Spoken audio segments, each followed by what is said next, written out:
All right, let's get to receiver here. Yeah.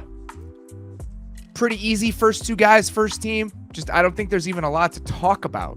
I think Justin Jefferson and Tyreek Hill are write it in pen, undeniable, unanimous first team All-Pro guys.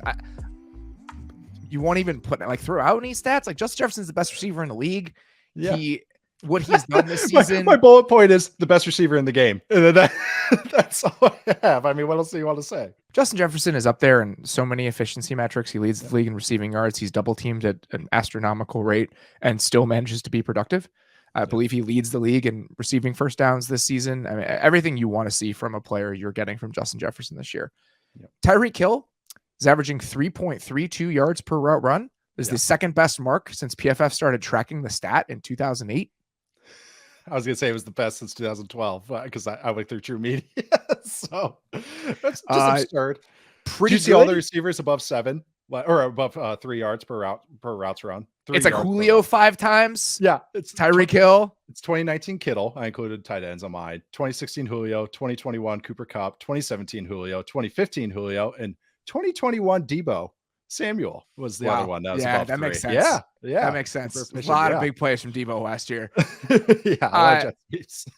Tyreek Hill has been targeted on nearly a third of his routes, which leads the NFL. He's so central to that passing game that was really successful all season. And again, just structurally what he does to opposing defenses and what he allowed Miami's offense to be, the bones of it. Only one player can do that. So I think that he belongs right there with Justin Jefferson to me as 2 first-team guys that are kind of undeniable. Who is your third first-team receiver? So I was doing this is hard. Research. Yes. I got torn between 2 guys. And I kind of did too. I guess sort of 3. I was looking at stats and for the show and looking at cover 2 and cover 6 rates. And the teams that face the most cover 2 and cover 6 on first and second down. And why that matters is because that means their defenses are very aware of receiving options the team might have. The teams that face the most cover 2 and cover 6 are the Vikings, the Dolphins, and this last team, the Raiders, which is Devontae Adams is my third choice for first team All-Pro. Counting stats, third in yards, first 14 touchdowns, leads the league in touchdowns, which should never, ever be waved away. That's something I find very interesting now that we're getting all these guys trading and moving teams in their prime is that translates is receiving touchdowns in the red zone. That's why I like Olave, even though he only has 3 touchdowns so far. He was smaller, but he had really good red zone skills and find that feel in the pocket or feel in the end zone. But I'll just spoilers going between who else decided this last one between it was Devontae Adams and AJ Brown. I have AJ Brown. Okay. And this was one of my toughest calls. And looking at all the stats, they're almost identical. First downs per route, they're only 0.2% away. They're 15th and 16th. Yards per route run, they're 4th and 5th. Explosive receptions, 32 and 30. Like I think they were 3rd and 4th. They have the exact same explosive reception per route run at 5.6%. They have the same exact 3rd and 4th down metrics. They have the exact same ADOT. Like these two, this one was really hard for me. I ended up going with Devontae Adams. I would not be perturbed if someone said AJ Brown because that was my original answer. And this was one I probably switched for my gut instinct, but going with Devontae Adams still maintains let me start it again. 3, 2, 1 has still kind of maintained that level as being on the podium as one of the best receivers in the game. Still was that, even if sometimes the Raiders were up and down this year. Great stats. He had more targets than AJ Brown, but it was still just as efficient as AJ Brown on top of all the normal box score stats. So I went with Devontae Adams. I totally understand that. He was on my second team. He was very close. I have AJ Brown just because I do like telling the story of the season with this kind of stuff. And I think that AJ Brown going to Philadelphia and really unlocking them and unlocking Jalen Hurts is a huge story this year, plus all the things he's done in the production that he's had. So a number I think is really interesting is that against man coverage this season, among players with at least 50 targets, AJ Brown leads the league in yards per route run. He's 6th in team target share on those plays. When they had man coverage this season, they threw it to the really good guy. And he was dominant. Football can be just simple. Dominant. And it's really that. And that it was that simple because he was there. And then a couple of the other stats that are really, you see it when he was playing this year, and it's the element of his game that I just didn't expect to see what he has done down the field outside the numbers on contested catches is crazy.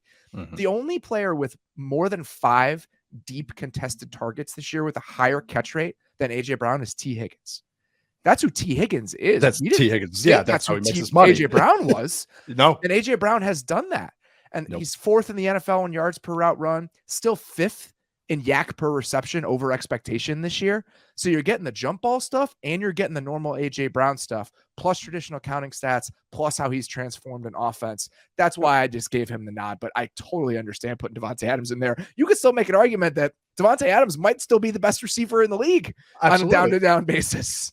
And man, it was so I love, we both really early, like, we're like, hey, this AJ Brown guy is really fun. You know, there's this yak monster. Remember when I took him 4th in the non-quarterback draft 2 years ago and people thought I was insane? Insane. And I thought that, God, that's right. I love those drafts too. I can't wait for that show too. But this was, my thing with AJ Brown was, I was like, man, how is he going to translate into this offense? He's such a good player, but man, is that always his skill set? And that last year, he came back from injury against the 49ers. So I want to say it was a Thursday night game. It was a Thursday night game. He had a couple contested catches in that game. And I remember the light bulb kind of turning on. I was like, oh, maybe he's just really, really fucking good at everything. And that's always been in the back of my mind. And he goes to the Eagles. I'm like, still had that kind of like, maybe is it going to fit perfectly? Doesn't matter. He's just dominant. He's just so good. But yeah, and this was that Ravens playoff game. The Ravens playoff game in Tennessee with him against Marlon Humphrey. I was like, this dude's the truth. Like, there's nothing else I need to see. He is a top level receiver. Yes. And so that's why I know between these two, you can't pick a bad answer, which is, I mean, that's awesome that we are this deep at just, you can nominate 4 or 5 guys as like, not just as first team all pro, but just saying that they're among the best receivers in the game. And I think that's so much fun. Seeing that. So he was on my second team. This was one of my toughest. Who are your other calls. second team guys? My other second team guys. Let me scroll down. Because these were my third guy on the second team. That was, I think, my toughest call that I had on this whole thing. I know it's So Stephon Diggs, which I thought was pretty easy. I also have Stephon Diggs. Yeah, he's good player, 5th in yards, 4th and first downs per route, 2nd for among receivers if over 500 routes, only behind Tyreek. 5th in EPA per target, despite the volume. Other guys in the top 5, it's like Dallas Goedert, a lot of number 2 receivers. For him to be as an efficiency monster while being the number 1 target and one of the best passing offenses in the league, the fact that he didn't crack the first team tells you about the first team. And always scores. Like another guy that red zone touch, like he's so good in the red zone because he just has that feel. I don't know, like with him, when the field shrinks, it doesn't bother him. He works in those condensed spaces very well. And he's the guy, he's like Cooper Kupp in a way where you could ask 10 different people, how tall is he? And you'd have 10 different answers because he moves sometimes like a 5'9" guy and then plays big like a 6'2", 6'3" guy. So true. But he's one of those guys. He's 6 like foot. He is 6 foot. He is not a big man. No. And you see him play sometimes, you're like, are you 6'3"? Because like just his ball skills and everything. But yeah, so he was an easy call for me. And then AJ Brown was the other one. And then the third one was CeeDee Lamb. And this was another tough call between him and Jalen Waddle for me. This was the one I had to decide between, but I went with CeeDee Lamb. Counting stats, 7th in yards, 5th in catches. He's 6th in Football Outsiders DYAR, which can be nice. It has some noise sometimes, but I like that stat. 6th in first downs per route. You jumps to 4th with players over 500 more routes. Half his snaps are from the slot. So even if we wanted to nominate one slot receiver, boom, got it right there. And 7th in yards per route. I think CeeDee is a very, very, very good player. I don't think he's that S tier of a player, but A tier of a player, that next one down. But I love him. I love his game. I love that power slot type. He's physical. He's so smooth. He's a good route runner. He's got good solid hands, catches in space. I think he's had a great year. He's really kind of taken another step forward. I'm excited to watch him and Dak continue to play, but he's my second team all pro this year. I think he's gotten a lot better. Beyond just being the number 1 receiver in that offense this year, I think that he's gotten more physical. I think that there are elements to his game that I really feel like he's taken 2 or 3 steps up from where he was even a year ago. He's better on the outside. That's what I've noticed. I even think he's better in the slot though. Like even his like some of the ways he can sell different routes and like some of the double moves from the slot or like return routes. I just feel like I've been really impressed with him this year. Leaving him off was the hardest decision that I made. Okay.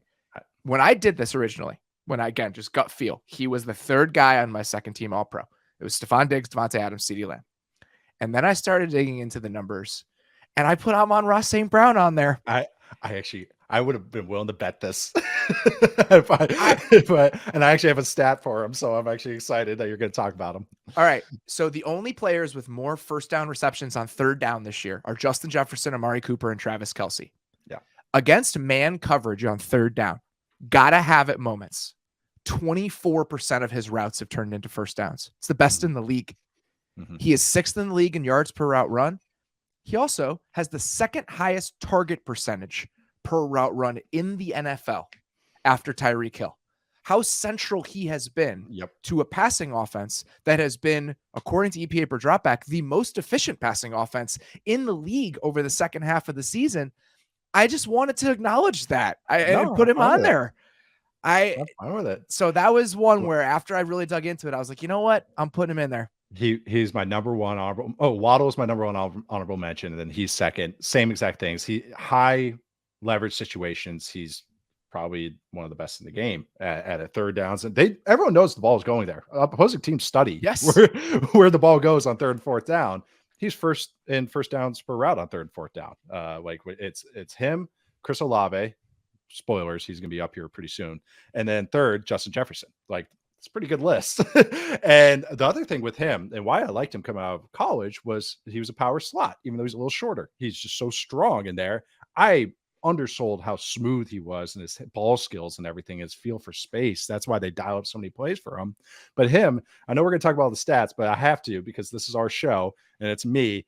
Him as a blocker I actually have a stat about him as a blocker. Of course. Okay. So, because he's a power slot, I had a tweet cooked up for this, but then I was too lazy to look for plays for it. So I'm gonna read you one of my unsent tweets, one of my drafted tweets right here. I'm digging through those would be an adventure. Oh God, there's some bad ones in there. So when he's in the slot and blocking, when he's not on the field or he's outside, lines up outside, the Lions run success rate's 36%. When he's in the slot, and as a blocker, it jumps up 5 percentage points to 41%. Wow. So they go from like a 25th ranked run team just by success rate to a top 10-ish run team when he's just blocking from the slot. Interesting. That's value. So all the receiving stats, he's amazing. He's one of the best third down, fourth down, red zone receivers in the game right now. But on top of it, he's just a valuable player on other downs as well. No, he's a hell of a player. My honorable mentions, we talked about CeeDee Lamb. He's first. Jalen Waddle is second. Jalen Waddle is a really, really good player. And most other years with most other contours of the position, Jalen Waddle would absolutely be on this list. Absolutely. One other guy I wanted to mention is Jalen Waddle's college teammate. Devontae Smith is such a good player. Yes. I think that he's a step down from these guys that got on, but I think he's had such a good season. I didn't want to have a celebratory podcast where we talk about the best players at positions and not at least mention him in some way. And it's a shame Jamar Chase couldn't be healthy the whole year. Yeah, and that happens. There are going to be some of those guys on this list. His efficiency numbers are off the chart if you just played the whole year. But same. No, I'm glad Devontae Smith was on my honorable mentions as well. I love Devontae Smith. I love his game. He's one of my legit, and you guys hear me talk about favorites and everything. Legit, Devontae Smith is one of my favorite players at any position in the league. Not just like sneaky favorite, like me talking about blocking receivers. Talking about legit. I love Devontae Smith because he puts on a route running clinic every single week. Body control is what does it for me. Insane, and it's awesome. I love the Slim Reaper. I'm very excited to see him take another step forward because he's just so good. Yeah, and so he's honorable mention for me as well.